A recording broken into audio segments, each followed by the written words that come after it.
কিন্তু তুমি তো রিলেশনশিপের সময় কমিটমেন্ট করছিলা যদি আমাদের ফ্যামিলি মেনে না নেয় আমরা নিজেরাই বিয়ে করব, তারপর আমরা আমাদের ফ্যামিলিকে জানাবো। লিসেন, থিংস আর ডিফারেন্ট নাও। আমি আমার বাবা মাকে হার্ট করতে পারবো না। আমি বুঝতেছি না আমি কি করব। তুমি কি আসলে বুঝতেছো না তোমার কি করা উচিত এখন?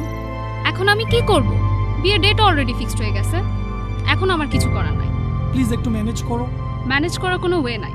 এখন যদি আমি তোমার সাথে পালিয়ে যাই আমার ফ্যামিলির মান সম্মান যাবে। অ্যাটলিস্ট বিয়েটা তো আটকাবা। গত কয়েক মাস ধরেই তো তোমাকে বলতেছি কিছু করো, কিন্তু তুমি কিছুই করতে পারলা না। এখন আমার মা বাবা তো আমাকে বেকার ছেলের সাথে বিয়ে দিবে না, তাই না? এখন তুমি কি বুঝতে চাচ্ছ বলো তো? আমার তো মনে হচ্ছে তুমি ওই ছেলেকে বিয়ে করার জন্য রাজি হয়ে গেছো। আমাকে তুমি তোমার ফ্যামিলি এক্সকিউজ দেখাচ্ছ, তাই না? কি বললা তুমি? তুমি আর আমাকে কখনো ফোন দিবে না। ভালো থেকো, বাই। Hello hello hello.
লাভ নাই।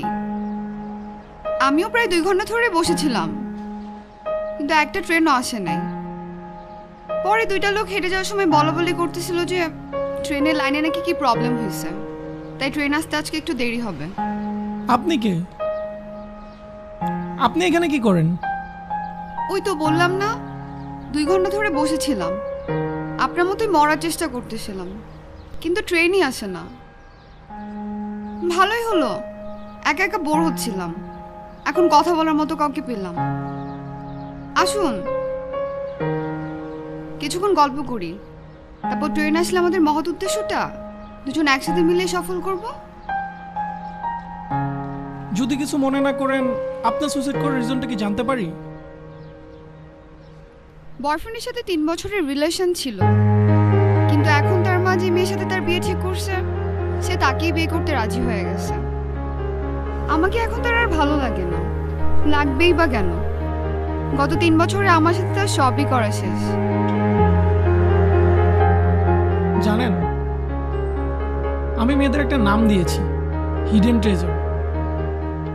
একটা মেয়ের মাথা থেকে পা পর্যন্ত পুরোটা হিডেন ট্রেজার্সে ভরা। আল্লাহ অনেক মিস্টেরিয়াস ভাবে তাদেরকে পৃথিবীতে পাঠিয়েছেন, কিন্তু তাদের বয়ফ্রেন্ড যখন বলে বাবু তুমি আমাকে বিশ্বাস করো না, ঠিক তখনই তারা তাদের বয়ফ্রেন্ডের বিশ্বস্ত রক্ষার জন্য নিজেদের দেহকে বিলিয়ে দিয়ে পুরো মিস্টেরিয়াস ব্যাপারটাই নষ্ট করে ফেলে। আর এখন তো আরো আপগ্রেড হয়েছে।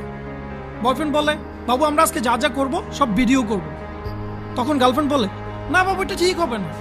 আর তখনই শুরু হয়েছে বয়ফ্রেন্ডের ইমোশনাল অত্যাচার। বাবু তুমি আমাকে বিশ্বাস করো না, বাবু তুমি আমাকে ভালোবাসো না, আমরা তো বিয়ে করবোই। আর তখন ঠিক সেম ওয়েতে গার্লফ্রেন্ড তাদের বয়ফ্রেন্ডের বিশ্বস্ততা রক্ষা করে।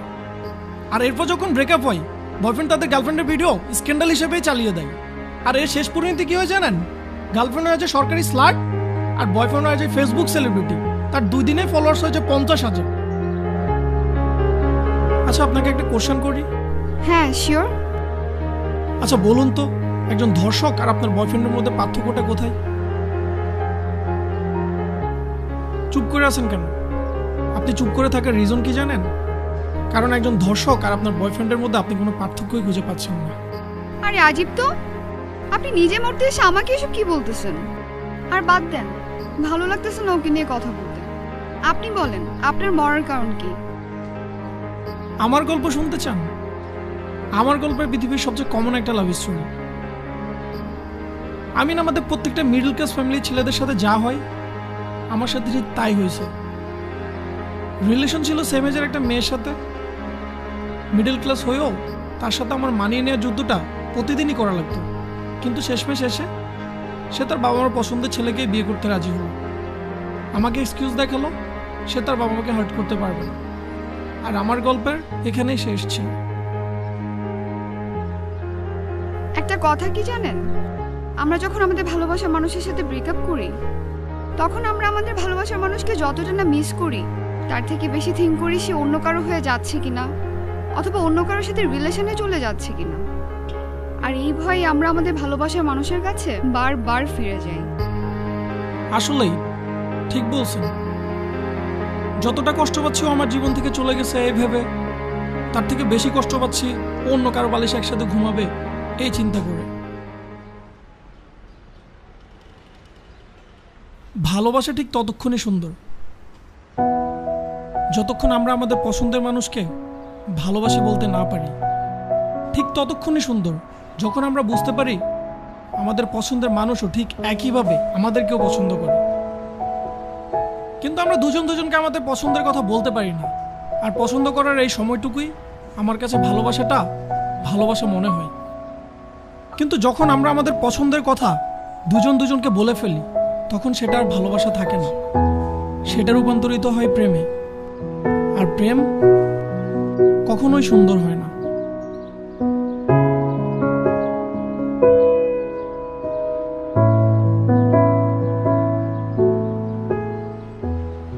আমার না মরতে ইচ্ছা করতেছে না। পৃথিবীটা কত সুন্দর, আর আমি কার জন্যই বা মরবো? যে আমার সাথে বিদ্রোহ করছে তার জন্য? তাকে তো আমার হেট করা উচিত। আমি কেন তার জন্য সুইসাইড করব? I have to hate him first. Yes. From now, I hate him. I love you. What? আমি আপনার সাথে আমার জীবনটা আবার নতুন করে শুরু করতে চাই। কি চিন্তা করতেছেন? যাকে এত ভালোবাসতেন তাকে একদিনে ভুলে গিয়ে অন্য কারোর সাথে রিলেশনে যাবেন এটা? নাকি চিন্তা করছেন একদিনে ভালোবাসা কিভাবে হয়? আরে একদিনও ভালোবাসা হয়, শুধু আপনার কাছে বেস্ট মানুষটা আসতে হবে। সখিনার মা আসলে হবে না। সে যেখানে আপনাকে ছেড়ে যাওয়ার ডিসিশনটা একদিনই নিতে পারছে, আপনি কেন আপনার ভালো থাকার ডিসিশনটা এত দেরি করে নিচ্ছেন? আর বাই দ্য ওয়ে, আমার নাম সখিনার মা না, আমার নাম অ্যারিন। আপনার নাম? যাই হোক, সেটা পরে না হয় জেনে নিব। কি এভাবে কি দেখছেন? আমি পুরাতন হয়ে গেছি কিনা এটা নিয়ে ভাবছেন, নাকি আমি ভার্জিন না এটা নিয়ে খুব টেনশনে পড়ে গেছেন? আরে আপনি যাকে বিয়ে করবেন সে যে ভার্জিন হবে তার গ্যারান্টি কি? আর আমাদের আশেপাশে তো আমার বয়ফ্রেন্ডের মতো ছেলেপেলের অভাব নেই। I love you too.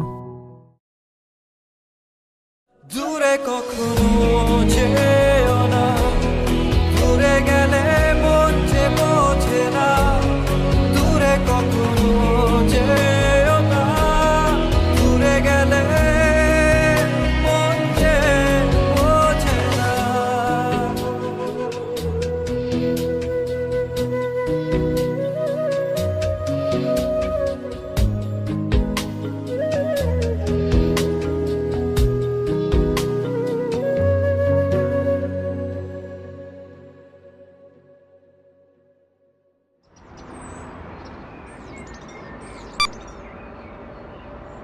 ডায়ালকৃত নাম্বারটি এখন বন্ধ আছে, একটু পরে আবার চেষ্টা করুন। ধন্যবাদ। The number you have dialled is switched. নাম্বারটি এখন বন্ধ আছে। ডায়ালকৃত নাম্বারটি এখন বন্ধ আছে। একটু পর ডায়ালকৃত নাম্বারটি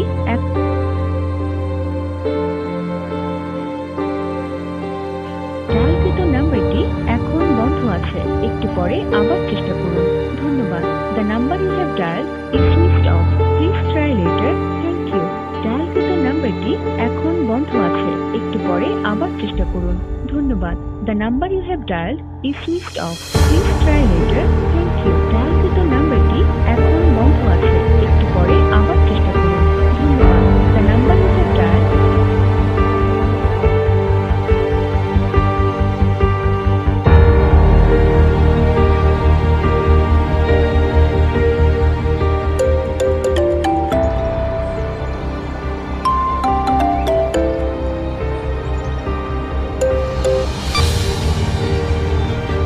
হ্যালো হ্যালো, কই তুমি? প্যারেন, আমি তো বাসায়, কিন্তু তুমি কোথায়? এই 4-5 দিন কই ছিলা তুমি? আচ্ছা, আমরা আগে দেখা করি, তারপর আমি তোমাকে সব খুলে বলবো। আচ্ছা ওকে, আমি আসতেছি। এখন বলো কই ছিলা? এই 4-5টা দিন তুমি কোথায় ছিলা? কত ট্রাই করছি আমি তোমার সাথে কমিউনিকেশন করার, কিন্তু তুমি তো কোনো ওয়েই রাখোনি। রাহাত, তুমি আমার সম্পর্কে এখন অনেক কিছুই জানো না। হয়তো এখন যেটা বলবো সেটা শোনার জন্য তুমি মেন্টালি প্রিপেয়ার্ডও না। মানে কি এসবের? আমি তো কিছুই বুঝতেছি না তোমার কথা। আর তোমার সম্পর্কে আমি নতুন করে কি জানবো? আমরা তো পেছনে সব কিছু ফেলে সব নতুন করে শুরু করছি। ওকে দেন, শুনো, তুমি আমার কত নাম্বার বয়ফ্রেন্ড জানো? হোয়াট? কি বললা তুমি? হ্যাঁ, তুমি আমার 18 নাম্বার বয়ফ্রেন্ড। মানে আমি তোমার 18 নম্বর বয়ফ্রেন্ড, এটা মানে কি? তার মানে তোমার এর আগে অনেকগুলো রিলেশন ছিল। তোমার কাছ থেকে তো আমি এরকম কিছু আশা করিনি। তুমি যেদিন আমাকে বলছিলা তুমি আমাকে ভালোবাসো, আমি ভাবছিলাম একজনের জন্য মরতে আসছি, আরেকজন এসে আমাকে সেকেন্ড চান্স দিচ্ছে। আমি তো তাকে চোখ বন্ধ করে বিশ্বাস করতে পারি, আমি তো তাকে ভালোবাসতেই পারি। আর তুমি আমার সাথে এরকম করলা। তোমরা মেয়েরা এমন কেন আমাকে বলবা? আসলে তুমি কি জানো তুমি একটা স্লাট। আর এই 5 দিন কই ছিলা তুমি? নিশ্চয় কারোর সাথে আমার মতো ধোঁকাবাজি করে আসছো। রাহাত, তুমি তো আমাকে পুরো কথাটাই শেষ করতে দিলা না, তার আগে রিঅ্যাকশন দিয়ে দিলা। অবশ্য সমস্যা নাই, এই টাইপের কথা শোনার আমার এর আগেও এক্সপিরিয়েন্স আছে। তুমি আমার 18 নম্বর বয়ফ্রেন্ড, এই কথাটার মানে কি জানো? তোমাকে যেভাবে আমি মৃত্যুর হাত থেকে বাঁচিয়েছি, এর আগে আমি আরো 17 জনকে সেভাবে মৃত্যুর হাত থেকে বাঁচিয়েছি। তারাও তোমার মতো জীবনের মূল্য না বুঝে সুইসাইড করতে চেয়েছিল। আর তাদেরকে বাঁচানোর জন্য আমাকে যদি স্লাট ওয়ার্ডটা 1000বার শুনতে হয়, আমি রাজি আছি। আর একটু আগে কাকে যেন তুমি স্লাট বললা? আমাকে? গত 4-5 দিন স্লাটের জন্যই তোমার এক্স গার্লফ্রেন্ডের কথা তোমার একবারও মনে পড়েনি। পড়েছে বলো? আর এই 5 দিন কই ছিলাম জানো? তোমার মতো আরো 2 জন রাহাতকে মৃত্যুর হাত থেকে বাঁচিয়েছি। তাদেরকে শিখিয়েছি ভালোবাসা মানুষকে ভুলতে হলে প্রথমে তাদেরকে হেট করতে শিখতে হয়। আর এই কয়েকদিন কেন তোমার সাথে কোনো কন্ট্যাক্ট রাখিনি জানো? কারণ আমি জানি তুমি আমার জন্য অপেক্ষা করবে। আর এই অপেক্ষা তোমাকে 2টা জিনিস থেকে দূরে রাখবে। একটা হচ্ছে তোমার এক্স গার্লফ্রেন্ড, আর একটা হচ্ছে আত্মহত্যা। জীবন এখানেই শেষ নয় রাহাত, হয়তো এখান থেকেই শুরু।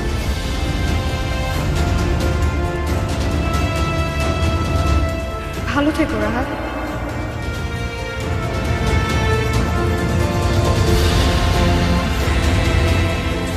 Irin,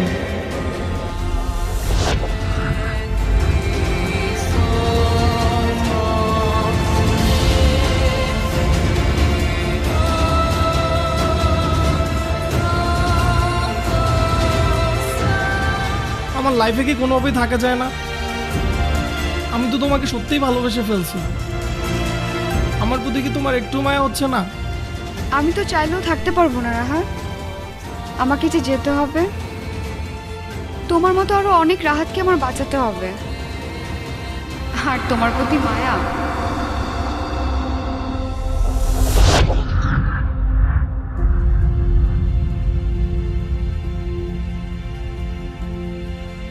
Je suis pour toi, tu prends ma main. Je suis pour toi, tu prends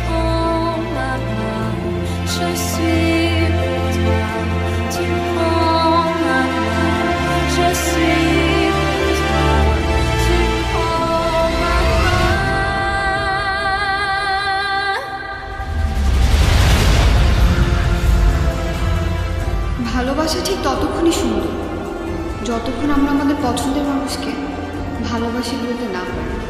তুমিই আমাকে বলেছিলে ভালোবাসাকে কখনো প্রেমে পরিণত না করতে, আর আমি আমার ভালোবাসাকে কখনোই প্রেমে পরিণত করতে চাই না।